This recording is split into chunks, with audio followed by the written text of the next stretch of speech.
I am a 26-year-old man who works full-time as a driving instructor. Due to the location of my school, the majority of the people I work with are from a rehabilitation centre next door. Unfortunately, this has caused a problem with my aunt regarding her disabled son, who is 14 years old and attends a day program at the centre. The issue started a month ago when I picked up the Mustang I had pre-ordered from a dealership. Upon seeing it, my aunt began asking if I could take her son for a ride in it. No matter how many times I told her no, she refused to accept it and would try to guilt-trip me. Things reached a peak this week when I bluntly told her that I work 50 hours a week and don't have time for her behaviour. When she kept pushing, I snapped and told her that her son is the last person I want near my car. I then went on to explain all the reasons why he would never be allowed to ride in my car. These reasons include that he can't control his bladder/bowels and that his stimming may break things. Telling her all of this only made things worse, as she became even more upset and persistent with me. I had no choice but to cut off contact with her, but it only made things worse. Now, several other family members from her side are coming after me over all of this. I don't believe that I am the jerk in this situation, but I would like an outside opinion. Am I the jerk? Now, for a few comments before the update. Comment 1. Does this kid have some kind of huge, violent flailing as a stim? I'm really baffled as to how his stimming would break something in the car. Edit. Not the idiot. That sort of violent action isn't easy to accommodate. I'm not used to seeing that sort of thing referred to as stimming, which is why I asked. It's more commonly called self-harm, for the head banging or destructive behaviour for the kicking. Stimming is usually things like hand flapping, echolalia, rubbing interesting, enjoyable textures, etc. Driving someone, especially an older kid or adult, with those behaviours when you're not accustomed to them could be dangerous in and of itself. Distraction of the driver, risk of injury, maybe actually making contact with the driver or the gear shifter, etc. It's less dangerous with smaller kids who have smaller bodies and are in car seats because the area they can affect is smaller, especially with more restrictive enclosing car seats, but you still have the risk of driver distraction. Comment 2. Not the idiot, her son is not owed a ride in your new car. No matter how many times I would tell her no, she refused to accept it and would try to guilt-trip me. Sometimes people are just really dense and push and push and push until being overly direct and blunt just bubbles out. I'm also guessing that if her son damaged something, she would also be the type to make excuses and not want to pay to have it fixed. Please stand firm on this. You have every right to want to protect an expensive item from getting damaged by a child who you don't trust to not damage it. That's reasonable. One additional thought. Maybe you should have told her yes as long as she was willing to put a $2,000 deposit down first to cover any potential damages. My guess is that would have shut her up quickly.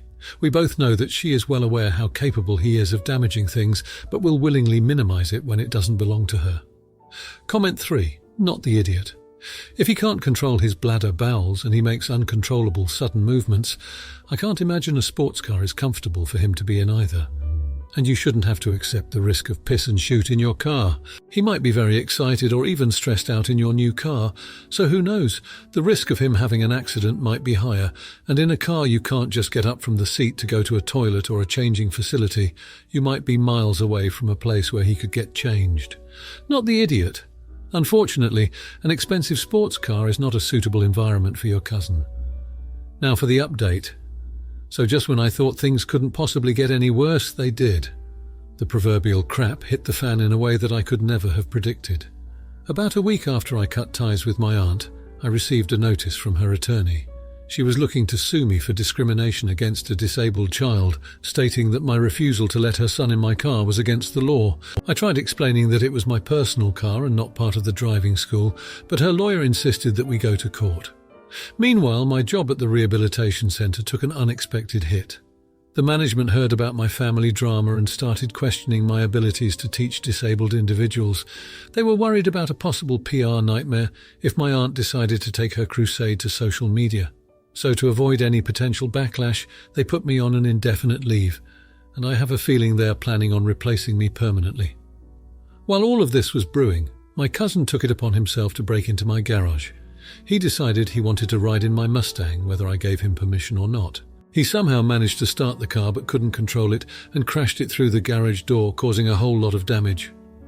The cops called me in the middle of the night and I found my beloved car in ruins. As if that wasn't enough, my other family members decided to add to the chaos. My uncle, my aunt's husband, confronted me at a family gathering. He was furious about my behaviour towards his wife and son and demanded that I apologise. When I refused, he did what any rational person would do. He threw a punch at me. I dodged, and the punch landed on another cousin who was unlucky enough to be standing behind me. That turned a quiet family gathering into a full-blown brawl. So here I am, jobless, carless, dealing with a lawsuit, a broken nose, courtesy of a punch from a different cousin, and an estranged family. All because I didn't want to risk my car and job trying to accommodate my disabled cousin. Could things get any worse? Let's hope not. Now for the comments. 1. Not the idiot. You severed ties with your aunt for reasons that were not specified, but we must assume were significant for you to do so. The lawsuit seems more like a retaliation tactic than a legitimate claim of discrimination. You working at a rehab centre does not automatically make you liable for any perceived discrimination towards a disabled child. As for your cousin, he's the one who should be held accountable for breaking into your garage and wrecking your car, not you. 2. Everyone sucks here. While your aunt and cousin definitely crossed several lines, you could have handled the situation more maturely. The physical altercation with your uncle only escalated the situation and reflects badly on you. You could have tried to explain your side of the story calmly, or even removed yourself from the situation entirely to avoid any further conflict. 3. You're the idiot in the situation with your uncle. It was a family gathering, and regardless of the tension, resorting to physical violence is never the answer. You should have taken the high road, kept your calm and avoided the confrontation. However, you're not the jerk for losing your job due to a baseless lawsuit or for your cousin's reckless actions. This seems like a messy family situation, but you should strive to maintain your dignity and handle things in a more composed fashion. Now, for the next story. Last weekend, one of my friends organised a group of people to go do fall things. We rented a van and went to a few breweries/wineries. When we got back, we stopped at a pub to hang a bit before going home. There were about 12 of us, so they seated us at a table. People ordered food and drinks. When the check came, one of the guys quickly gave his card, and after signing, looked around and said, "Okay, everyone, Venmo me $45. This threw me off because many people had ordered meals, sides, drinks and shots. I had ordered a Diet Coke. I had to drive 1.5 hours home and shared an appetizer with my husband. I asked if we could each Venmo him for what we ordered, and he seemed annoyed. He sent everyone a pic of the receipt and had everyone Venmo him for what they got. For context, I'm fine splitting the bill evenly when everyone orders roughly the same thing. But also, if I ever put my card down, I always ask everyone if they want to split it evenly or not just assume. My husband thinks I'm being cheap and should have just split the bill evenly with everyone. I know I'm more money conscious than others, so I'm wondering, am I the a-hole? ETA. We were expected to pay $90, including tax and tip, for me and my husband, since my husband did have a drink and a shot in addition to what I had. Our actual total we ended up paying came out to $53, including tax and tip. Now for a few comments before the update. Comment 1. Not the idiot, this is not a "you're cheap", but a "he's greedy". I bet he ate more than $45 worth of food. As a general rule, anyone who offers to pay for the entire table without being asked, and without there being a need, is either 1, covering everyone and being super generous, or 2, pulling some kind of nonsense like this. The only benefit to paying with one tab when everyone was prepared to pay separately and then doing Venmo after is to farm credit card benefit points and or try to get your bill free, steal a small amount from everyone at the table. Comment 2. Not the idiot, you aren't cheap. You aren't willing to pay more for others who might take advantage of splitting evenly. Funny thing I saw several times. Those who want to split evenly are usually those who get the most drinks and or our most expensive food. That way they can save some bucks and others don't want to speak up because they will be called cheap from exactly those persons. Comment 3. Not the idiot can't freaking stand people who do this. The guy orders half his body weight in food and alcohol and then gets to look all magnanimous by putting the bill on his Credit One card, even though he's basically using his friends as coupons. Now for the update. So, it has been a month since the brewery and winery tour. Unfortunately, things with our group of friends have taken a turn for the worse. Ever since the incident at the pub, there's been a noticeable tension and a sense of unease whenever we've seen each other. We all met up again for a small gathering a couple of weeks ago, and it was painfully awkward. The friend who'd paid the bill at the pub was quite cool and distant to both me and my husband. His frosty demeanour set a chill in the air that everyone could feel.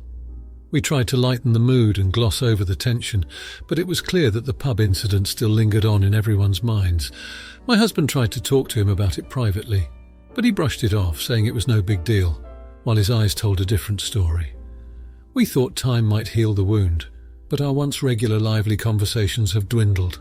Our group chats, which were once active all day with light-hearted banter and memes, have become eerily quiet. In an attempt to make amends, we decided to host a dinner at our house last week. We made sure to keep it casual, and everyone ordered what they wanted. We picked up the tab without any discussion about splitting the bill. Despite our efforts, the friend who'd paid at the pub ended up leaving early, and a couple of our other friends followed suit. The evening, intended to be a bridge to mend our friendship, ended up being another reminder of the growing rift. My husband, who initially thought we should have just split the bill, now regrets the whole debacle. We've both concluded that our stance on the bill, whether right or wrong, was not worth the strain it has put on our friendships. In retrospect, we would have gladly paid the extra $37 to avoid this fallout. It's heartbreaking to see friendships that have weathered much tougher storms shaken over something so trivial. It's a sad reminder that sometimes pride and principle can cost you more than money. Currently, we're in a weird limbo. No one has explicitly addressed the issue, but it's there like an elephant in the room. We're not sure how things will pan out from here. We hope our friendships are stronger than this incident and that eventually we can return to the camaraderie we once had. But right now, it feels like we're walking on eggshells around each other, and the uncertainty of it all is quite disheartening. Now, for the comments. 1. Not the idiot. Paying the bill was a generous gesture, and it's understandable that you may have felt taken advantage of if your friends didn't show any gratitude. It's also natural that you would pull away after feeling unappreciated. That said, communication is key in any relationship. If you felt your friends were being unfair, it would have been better to voice your feelings rather than become distant. 2. You're the idiot. A brewery and winery tour sounds like a relaxed, fun outing. Even though you paid the bill, it doesn't give you the right to hold it over your friends' heads. You should have communicated your expectations about them contributing to the bill beforehand. Now your friends are probably confused and hurt by your sudden coldness. 3. Everyone sucks here. You're allowed to feel hurt if you felt your friends took advantage of your generosity, but the silent treatment never solves anything. On the other hand, your friends should have offered to chip in, or at least thanked you for covering the bill. Regardless, the breakdown in communication is the root of this issue. Everyone needs to sit down and talk things out. Now for the next story. Last year, my husband H and I met my parents, aunt and uncle for Thanksgiving. They had been vacationing together a few days prior. As we were leaving, my aunt, who was visibly upset, pulled me aside. "I need to talk to you. Can you call me in a few days?" I asked if she was okay. She said, "Yes, I just need to ask you something, but not now." When I called to ask what was going on, my aunt said, "I heard something that seems very out of character for you, and I want to see if it's true." Evidently, a few days before Thanksgiving, my parents told her an untrue story about how my current husband and I met. To note, I was separated at the time from my now ex-husband when we met. She explained, according to my parents, "I met H while online soliciting for a proposed threesome with my ex-husband as a last-ditch effort to salvage my then failing marriage. However, during this tryst, H and I supposedly realized we had a connection, which led us to be together, while choosing to dissolve my previous marriage." My parents shared more gross details, but I'll spare you. I was shocked as none of this was true. We met at work through mutual friends, and our romantic relationship developed slowly over a period of time. I had repeatedly told my parents how we met, and even introduced our mutual friends to my parents at our wedding as the ones who got us together. So I FaceTime my parents and ask them why they're lying about us behind our backs. They look me dead in the eyes and say, "Because that's what you told us." Excuse me! When I refuted this, my dad proceeds to get angry at me, saying that I must have amnesia, as my mum stormed off, refusing to discuss the issue. The rest of the call is me sitting in silence while he attempted to gaslight me. I'm dumbfounded. A few days later, I get a call from my cousin. She explains that my dad had told her husband the same story, almost 8 years ago, which they had believed until now. My cousin apologized for not saying anything sooner, but the story made them so uncomfortable they didn't know what to do. H and I wrote my parents an email explaining what we had discovered and asked them some simple questions like, "Why did you make this up? Who else have you told?" etc. We've been emailing back and forth for almost a year and gotten nowhere. Their story keeps changing, the blame keeps shifting, and they have continuously tried to diminish the seriousness of this issue, even saying, "No one thinks any less of you because of it." What? It never happened. Period. The only apology we've gotten is, "We're sorry for upsetting you." You mean you're not sorry for lying about your daughter for 10 years? Most recently, they have almost demanded that we forgive them and move on. Since we haven't forgiven them yet, we're responsible for my mother crying all the time and essentially breaking the family apart. So, am I the idiot for wanting to continue to avoid my parents even though I'm tearing the family apart? Now, for a few comments before the update. Comment 1. What the? I want so badly to believe this is fake, but unfortunately I do know people who would absolutely do this. Well, firstly, they made up the story and got themselves in this whack-ass dilemma, so the responsibility is on them for a start, and who in their right mind makes up stories about their kid soliciting three-ways? Even a grown-up kid. What does H think of all this? Is this on par with your parents' personalities? Can I ask what the hell again? Biggest mystery of all is, how can you possibly be the jerk here? Not the idiot op. I apologise for all the keyboard screaming, but this is just beyond weird or crazy. Comment 2. Not the idiot. I literally laughed out loud at "no one thinks any less of you because of it." About something that is made up, lol. It's so ridiculous that it's funny. Have they always been this way? I mean, making up stories for no reason, no accountability. Comment 3. Not the idiot, they never explained nor gave you an appropriate apology. But also, is it their first time? Did you notice something else that feels off? Because this lie seems to be a little too big and weird to be just a lie. Now for the update. So here's the latest. 2 weeks ago, my husband and I were invited to my cousin's wedding. You know, the kind where everyone you've ever met is there, including my parents. I was pretty nervous, what with the family drama still fresh and unsorted, but we decided to go, ready for any possible confrontations. Halfway through the reception, my father got up to give a speech. Now, I wasn't expecting this, as he wasn't the father of the bride or groom. He started talking about family unity and forgiveness, and I could sense where it was going. Then, in front of everyone, he recounted the false story of how my husband and I met, again. The room erupted in applause. My husband and I were mortified. I stood up, the room silent in anticipation. I corrected the story, mentioning that we met in college, not on a charity trip to Africa, as my father had been telling people for nearly a decade.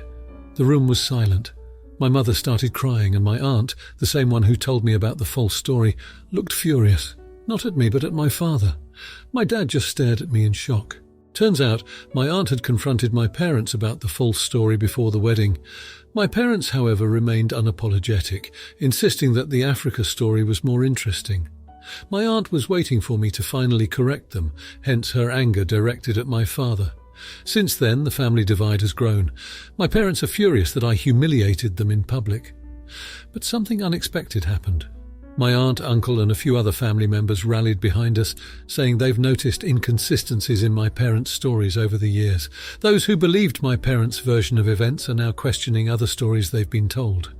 Long story short, my husband and I are still avoiding my parents, but now it feels like we have a supportive faction within the family. It's wild how one lie can cause such an upheaval. I never expected my parents to be this manipulative. We're still figuring out how to navigate this, but at least we're not alone in it. Now, for the comments. 1. Not the idiot. It sounds like your dad did this with full knowledge that the story wasn't true. He tried to perpetuate a lie in front of everyone, and you simply corrected it. Just because he's your father doesn't give him the right to lie about such crucial things. It's a shame that this situation had to be aired out at a wedding, but it's important to keep the integrity of someone's story intact, especially on their wedding day. 2. Everyone sucks here. While your father should not have told a false story, a wedding reception is not the right place to correct it. It's understandable that you wanted to protect your cousin's narrative, but it could have been handled in a more discreet way. Instead, it caused more drama at an event that should be about love and celebration. It's unfortunate that the situation has caused a divide in your family, but hopefully with time, things can begin to heal. 3. Info. Was there a particular reason why your father lied? Did he maybe misunderstand the story?